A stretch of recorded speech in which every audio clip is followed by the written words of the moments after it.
গাত্রে এক নাম গোত্রহীন, ফুটে আছে ফুল এক অতিশয় দিন। ধিক ধিক করে তারে কাননে সবাই, সূর্য তারে উঠে বলে ভালো আছো ভাই। এই কথাটির মানে হচ্ছে যারা দিন দরিদ্র, যারা বিশেষভাবে নাম বা গোত্র থাকে না, তাদেরকে বড় বড় বিশেষ ধনী ব্যক্তিরা সবসময় অবহেলা করে। কিন্তু এই দিন দরিদ্র ব্যক্তিরাই যখন অনেক বড় মানুষ হয়ে যায়, তখন কিন্তু আবার সেই মানুষগুলোই কিন্তু ধনী ব্যক্তিদের বিশেষ অবহেলা করে থাকে। এবং যে সূর্য যে মহান, সে কিন্তু কখনোই কোনো মহান ব্যক্তি কখনোই কিন্তু কোনো গরিব মানুষকে বা ছোট মানুষকে অবহেলা করে না।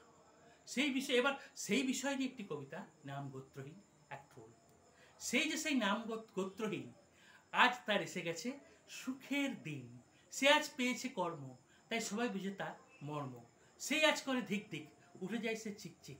সকল ফুলরা গেছে আজ হেরে, জয় তার উঠেছে যে গড়ে। সূর্য সে আজ বলে স্যার আজকে আপনাকে নমস্কার। আসছে অনেক বড়, হয়ে যাক অনেক বড়। সমস্ত ফুলকে দিচ্ছে ধিক্কার, তাই নিয়ে করছে এক চিৎকার।